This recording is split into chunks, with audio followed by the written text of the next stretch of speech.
Jeremias, Kabanatang 43. At nangyari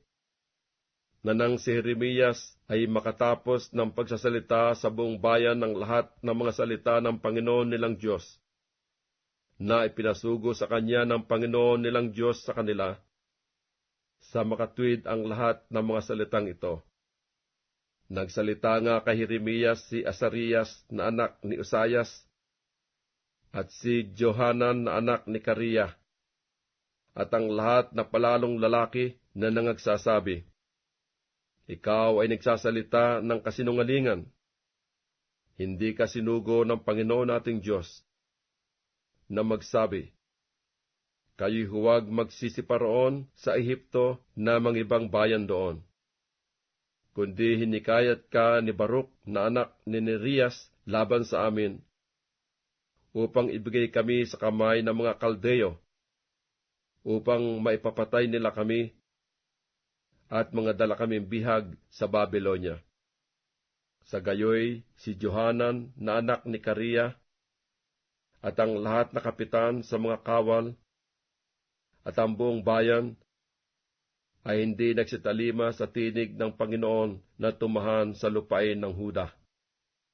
Kundi kinuha ni Johanan na anak ni Kareah, at ng lahat na kapitan sa mga kawal ang buong nalabi sa Huda na nagbalik na mula sa lahat ng mga bansa na pinagtabuyan nila na mangibang bayan sa lupain ng Huda. Ang mga lalaki at ang mga babae, at ang mga bata at ang mga anak na babae ng hari, at bawat tao na naiwan ni Nebuzaradan na kapitan ng bantay na kasama ni Gedalias na anak ni Ahikam, na anak ni Sapan, at si Jeremias na propeta, at si Baruk na anak ni Nerias,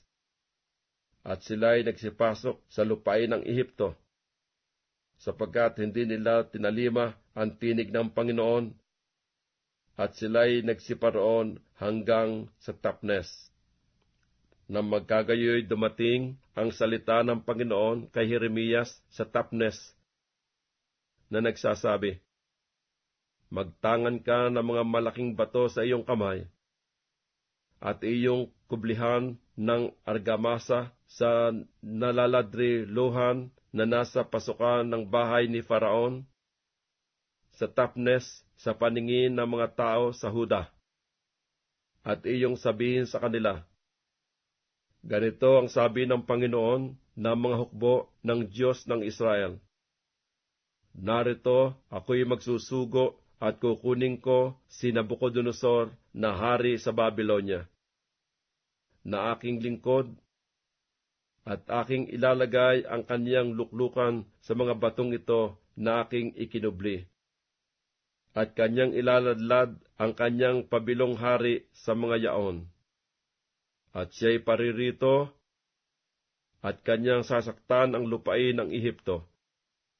na yaong sa pagkamatay ay mabibigay sa kamatayan, at yaong sa pagkabihag ay sa pagkabihag, at yaong sa tabak ay sa tabak.